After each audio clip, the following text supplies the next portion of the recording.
40 वर्षापर्यंत आपण अगदी त्याच काळात होतो. त्यात ज्या काही सवय आपण लावून घेतल्या होत्या, माझा वेळ वाचावा म्हणून छोटीशी मी ट्रिक करत असते. आई आजीकडे जे पर्याय नव्हते ते आज आपल्याकडे आहेत. मग आपण त्यांचा वापर का करू नये? त्या पावसात भिजतील, भाज्या कशा येतील आणि उद्या मला डब्याला भाजी नसेल.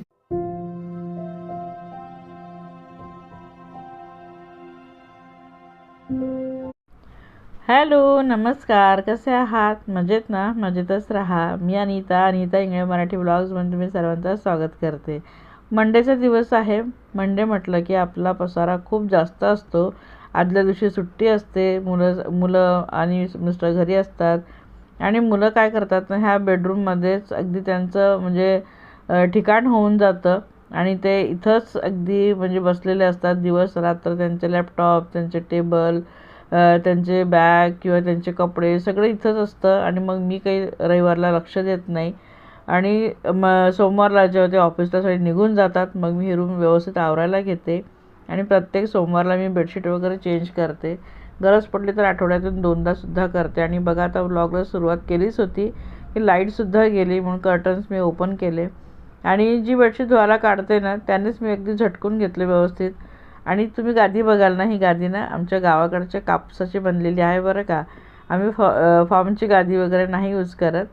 तर माझ्या दोन्ही गाद्या आहे ना, गावाकडचा छान शेतातला कापूस आहे ना त्याच्याने बनलेली आहे आणि ते आम्हाला खूप कम्फर्टेबल आहे. जुनं ते सोनं असतं, ती म्हण काही खोटी नाही आहे.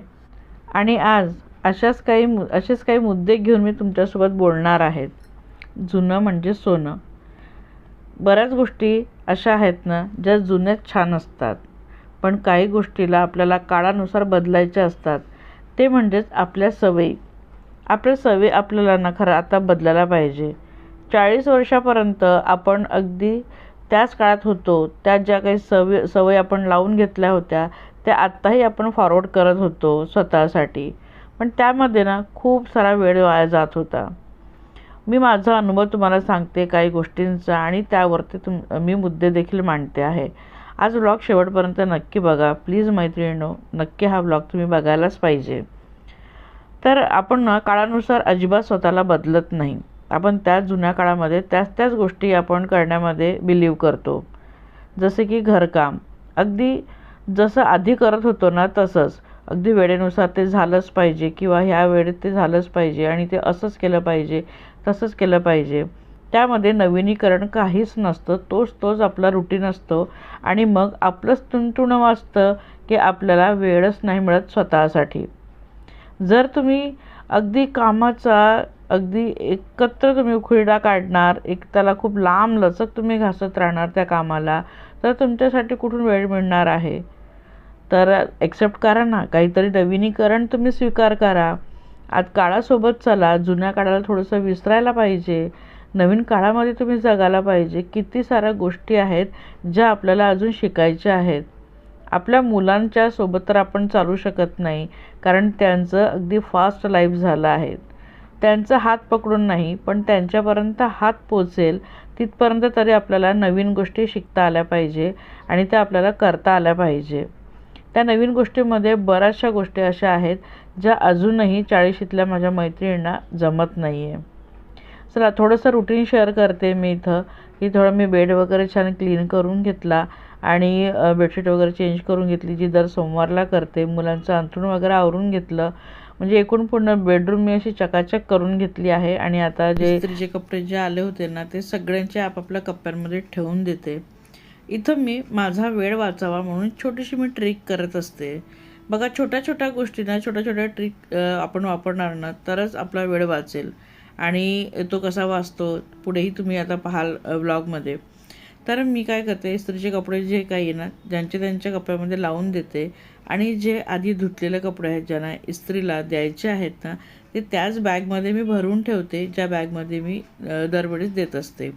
आणि जेव्हा कपडे जे धुतले जातात त्यांना इस्त्रीसाठी काढलं जातं ना, त्या बॅगमध्ये मी एकत्र स्टोअर करते आणि ती एकदाच ती पिशवी, मग मी आठवड्याची ती पिशवी भरली ना की त्यांना मिस्टरांना किंवा मग मुलाला देऊन देते, पाठवून देते त्यांच्यासोबत. याने माझा खूप वेळ वाचतो. कपडे धुतल्यानंतर आपण इकडे तिकडे ठेवून देणार आणि मग जेव्हा इस्त्रीला द्यायची वेळ असेल तेव्हा आपल्याला शोधाशोध होतं की हां, आपण धुतले होते, हे कुठं ठेवले आहेत. ते सगळे शोधणं होतं आणि मग ते सापडत नाही आणि कपडे काही राहून देखील जातात मग द्यायचे. तर मी त्याच बॅगमध्ये त्यांना एकत्र करून ठेवून देते आणि मग जसे ते पुढचे कपडे येत जातात धुवून सुकून त्यांना त्यामध्येच ठेवत जाते. याने माझा खूप वेळ वाचत असतो. आता इथं मी सगळे काही कपडे जे होते आदल्या दिवशी मुलांचे जे धुतलेले कपडे होते ना, मला कपाटात लावण्याचा अजिबात म्हणजे चान्सच मिळाला नाही. कारण की किचनमध्ये मी रविवारला बिझी असते आणि मुलं इथं हे रूम सोडत नाही. त्यामुळे मग मी त्यांनाही त्यांचा वेळ घालवू देते निवांत. मग मी मध्ये येऊन त्यांना डिस्टर्ब करत नाही किंवा कपडे वगैरे मला हेच काम करायचं आहे, आत्ताच करायचं आहे असं मी काहीच करत नाही. पडला आहे पसारा, ठीक आहे पडला आहे, आपण हा नंतर आवरू. आणि मग आता सोमवारला सगळे ऑफिसला गेल्यानंतर मी छान असं सकाळी पूर्ण स्वयंपाक वगैरे सगळे जी महत्त्वाची कामं होती ना, जी वेळेवर करायलाच पाहिजे ती अगदी नियोजनानुसार करून घेतली आणि मग आता छान असं मी हे कपडे वगैरे व्यवस्थित लावून ठेवत आहे. मुलाचे कपडे काही मला ऑफिसचे वेगळे ठेवायचे ते वेगळ्या कप्प्यामध्ये, जेणेकरून मलाही त्याला शोधून देताना इझी होईल किंवा त्याला स्वतःला काढायला इझी होईल. अशा प्रकारे मी सगळे इस्त्रीचे कपडे 2 कप्प्यांमध्ये करून ठेवते.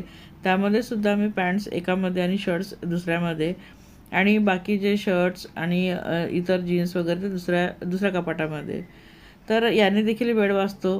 कारण की मुलं आपल्यालाच आवाज देतात, मम्मी हे कुठं आहे, मम्मी ते कुठं आहे, आणि मग आपली सुद्धा शोधाशोध होते. काम करता करता आपल्याला धावत पडत यावं लागतं. तर त्यात मला शोधण्याची गरज नाही आणि त्यालाही शोधायची गरज नाही. एक ऑर्गनायझर मी तुम्हाला दाखवते.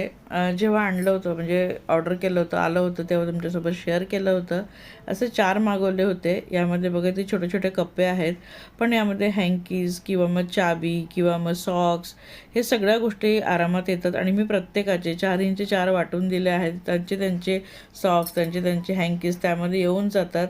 मला ते हाक मारतात, मला शोधायची गरज नाही. त्यांना सांगून देते त्यामध्ये आहेत, ते आपले रुमाल सॉक्स वगैरे काढून घेतात. तसेच छोटे छोटे ऑर्गनायझरसुद्धा आपला वेळ वाचवतात. नंतर मी बेडरूम आवरल्यानंतर मी हॉलमध्ये आली आणि हा ब्रश तुम्हाला दाखवला होता मी डीमार्टमधून जेव्हा शॉपिंग केली होती ना, त्यावेळेस तुमच्यासोबत मी शेअर केला होता. तर ह्याने देखील ना खूप काम माझं सोपं होते, खूप वेळ वाचतो माझ्यासाठी. आपण जर फार श्रीमंत नसू तर आपण व्हॅक्यूम क्लीनर वगैरे नाही आपण अफोर्ड करू शकत ना, तर ह्या छोट्या छोट्या गोष्टी आपल्याला वापरायला हरकत नाही. ह्या देखील नवीन काळातल्या गोष्टी आहेत. तर याने मी छान ह्या ब्रशने सोफा क्लीन करते आणि विश्वास करा खूप छान सोफा म्हणजे क्लीन झाला होता. अगदी बारीक डस्टसुद्धा त्यामधून निघाली होती आणि जे अगदी बारीक फट असतात ना सोफ्यातले किनार वगैरे, त्यातून ब्रश आरामात आतमध्ये जातो आणि त्यातली बाहेर बारीक बारीक धुळ्याने ते सुद्धा बाहेर काढतो. तर असं मी हे सोफासुद्धा क्लीन करून छान कवर्स वगैरे मी इथं लावून देते. तर आधी मी ह्या कवर्सने फक्त झटकून घ्यायचे आणि माझं तेच होतं की झटकून झालं म्हणजे आता हे निघून जाईल, पण नाही, मी ह्या छोट्याशा ब्रशने सुद्धा माझं काम खूप इझी झालं आहे. आपण ना अजूनही काही गोष्टी फक्त आमच्या काळात असंच होतं म्हणून करतो, पण काळ बदलला आहे हे स्वीकार करतच नाही. पूर्वी आई आजीकडे जे पर्याय नव्हते ते आज आपल्याकडे आहेत, मग आपण त्यांचा वापर का करू नये. मैत्रिणींनो, आपल्याला जर नवीन गोष्ट करताना अर्धा तास आपला जर वाचत असेल तर मग ती वस्तू वापरण्यात चुकीचं काय आहे. आपण दिवसातून किती वेळ फक्त कामात घालवतो, सकाळपासून रात्रीपर्यंत. कधी चहा, कधी डबा, कधी कपडे, कधी भांडी. दिवस संपतो आणि मग रात्री झोपताना वाटतं आजही स्वतःसाठी 5 मिनिटे मिळाली नाहीत. हे फक्त माझ्याबरोबर होतं का की तुमच्याही. आणखी एक गोष्ट, ऑनलाईन पेमेंट. आजही अनेक ताई म्हणतात मला नाही जमत, मुलगा आला की करेल किंवा नवरा करेल. पण मैत्रिणींनो, आपण शिकायला काय हरकत आहे. UPI वापरा, त्याला शिका. गुगल पे शिका, फोनपे, भीम, काहीही असो. एकदा दोनदा चूक होईल पण शिकू. ऑनलाईन शॉपिंगही तसंच. प्रत्येक गोष्ट ऑनलाईन घ्या असं मी अजिबात म्हणत नाही, पण अचानक साखर संपली, मसाला संपला, औषध हवं आहे, पाहुणे आले आहेत, काही वस्तूंची गरज पडत आहे किंवा पाऊस आहे, तब्येत ठीक नाही, अशा वेळी ऑनलाईन ऑर्डर करणं किती उपयोगाचं वाटतं. आता हेच पहा ना, हे जर मी नाही शिकली असती तर मी हे ऑर्डर करू शकले असते का. बाहेर पावसाचं वातावरण झालं होतं, रिमझिम सुरू झाली होती आणि इंगळे साहेब ऑफिसमधून निघाले होते. त्यांना मी भाज्या सांगितल्या होत्या, पण मला जाणवलं की आता पावसात भिजतील, भाज्या कशा येतील आणि उद्या मला डब्याला भाजी नसेल तर मी आता काय करणार. म्हणून मी पटकन ना ऑर्डर करून घेतलं. आणि हे बघा, हे राजमा आहेत, भिजवलेले राजमा आहेत. राजमा बनवायला आपल्याला किती कष्ट होतात, किती त्रास होतो हे सगळ्यांना माहिती आहे. त्याला किती वेळपर्यंत भिजत घालावं लागतं, खूप साऱ्या शिट्या कराव्या लागतात. मग मी ऑनलाईनच मागवून घेतला तोही भिजवलेला. आणि बाकी सगळ्या भाज्याही अगदी आठवड्याच्या भाज्या म्हणता येतील त्या मी मागवून घेतल्या. छान स्वच्छ निवडलेली मला पालक मिळाली आहे आणि स्वच्छ छान असा गंगाफळ, काशीफळ मला मिळालेला आहे किंवा लाल भोपळा ज्याला म्हणतात. तर अशा काही भाज्या मी मागवून घेतल्या. दूध संपलं होतं घरातलं, दूध मागवून घेतलं. आणि हे ऑनलाईन पेमेंट मला अगदी इझिली करता आलं, अगदी इझिली मला हे ऑर्डर करता आलं. का आलं? कारण की मी हे शिकून घेतलं आहे. कारण हे खूप गरजेचं होतं. ह्या काळानुसार मला हे सगळं शिकणं खूप गरजेचं होतं, म्हणून मी शिकून घेतलं. प्रत्येक वेळेस मुलगा करेल किंवा नवरा करेल यावर अवलंबून न राहता मी हे स्वतः शिकून घेतलं आहे. तसं तुम्ही शिकून घेऊ शकतात. आणि हे सगळं केल्याने ना माझा वेळसुद्धा वाचतो. ही भाजी वगैरे निवडत बसण्यापेक्षा ना मी एखादी माझ्या आवडीची गोष्ट करेल, माझा छंद जोपासेल किंवा मग मी माझी स्टोरीचा नेक्स्ट पार्ट वगैरे लिहेल, कविता लिहेल. हे स्वतःसाठी काहीतरी थोडासा मी वेळ देऊ शकते. हा आपला सगळ्यात मोठा फायदा आहे. आपला वेळ वाचतो. हा वाचलेला वेळ ना तोच तर आपल्या आयुष्यातला खरा खजिना आहे. हा अर्धा तास किंवा 1 तास तुम्ही पुस्तक वाचा, भजन ऐका, फिरायला जा किंवा मग योगा करा, नवीन ड्रेस घाला, केसांची काळजी घ्या, तुम्ही स्किन केअर करू शकता, त्वचेची काळजी घ्या किंवा मग काही नाही तर मस्त निवांत बसून चहा प्या, मोबाईल बघा. हा सुद्धा एक वेळ वाचून जो वाचलेला वेळ आहे त्याचा आपण आपल्यासाठी उपयोग करू शकतो. कारण आपलं तुणतुणं तिथंच येतं की माझ्यासाठी वेळ मिळत नाही. मग ह्या सगळ्या गोष्टी तुम्ही शिकायला पाहिजे आणि स्वतःसाठी वेळ वाचवायला पाहिजे. हे आपल्या हातात आहे. काळानुसार चालायचं आणि आपल्यासाठी वेळ वाचवायचा. मला वाटतं 40 म्हणजे आयुष्य संपण्याचं वय नाही. उलट स्वतःसाठी जगायला सुरुवात करण्याचं वय आहे. आपण अजूनही एक गोष्ट खूप विचार करतो, लोक काय म्हणतील. लोक 2 दिवस बोलतात, तिसऱ्या दिवशी विसरून जातात. पण आपण जर स्वतःला बदललं नाही तर त्या जुन्या धावपळीत वर्ष निघून जातात. मीही आधी अनेक गोष्टी टाळायचे. मला वाटायचं हे माझ्याकडून होणार नाही, पण हळूहळू शिकले. जो मोबाईल कधी काळी मला हँडल करता येत नव्हता, व्हॉट्सअप चालवता येत नव्हतं, काहीच जमत नव्हतं, त्याच मोबाईलवर आज मी काम करते. मी व्हिडिओ बनवते, एडिट करते, नवीन गोष्टी शिकते. जर मी शिकू शकते तर माझ्या मैत्रिणी का नाही तुम्ही शिकू शकतात. एक छोटंसं उदाहरण, हा दुधाचा कुकर. हा माझ्याकडे खूप दिवसापासून आहे. याने माझा बराचसा वेळ वाचतो. तुम्ही म्हणाले दुधाचे कुकरने? हो, हे मी बऱ्याचदा शेअर केलं आहे, परत एकदा शेअर करते. इथं आपण दूध तापवण्यासाठी उभं राहण्याची गरज नाही. मी आरामात इथं दूध ठेवून देते तापवायला आणि माझं दुसरं एखादं काम करते किंवा मग मी स्वतःकडे थोडंसं लक्ष देते. याच वेळेस मी चेहऱ्याला मास्क वगैरे लावते किंवा मग केसांची तेल मॉलिश वगैरे करते. नाही काही तर मी छान निवांत अशी बसते. आणि हे फ्रूट प्रोसिजर हे मी का वापरते? कणिक मळणं इझी होऊन जातं. मला अगदी तिथं 15 मिनिटं ते घालवण्यापेक्षा अगदी 5 मिनिटात माझी कणिक मळून होते. काही फरक पडत नाही हाताने मळलेली कणिक आणि यामध्ये मळलेल्या कणिकमध्ये. छान असं मी त्यामध्ये इझिली मसाला करू शकते, इझिली कणिक मळू शकते. म्हणजे ह्या गोष्टींचा, ह्या छोट्या छोट्या साधनांचा उपयोग करून मी माझा बराचसा वेळ वाचवू शकते. आपण स्वतःला बदलतोय म्हणजे तुम्ही चुकीचं समजू नका. आपण संस्कृती विसरत नाही आहोत. आपण साडी नेसू, सण साजरे करू, घर सांभाळू, पण त्याचबरोबर नवीन गोष्टीही शिकू.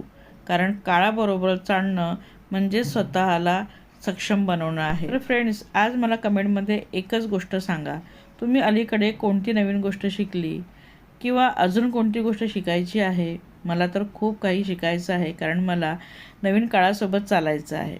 तर मैत्रिणींनो, आजचा व्लॉग कसा वाटला, आवडला असेल तर प्लीज लाईक करा, शेअर करा आणि चॅनलला नक्की सबस्क्राईब करा. भेटूया पुढच्या व्हिडिओमध्ये. तोपर्यंत बाय.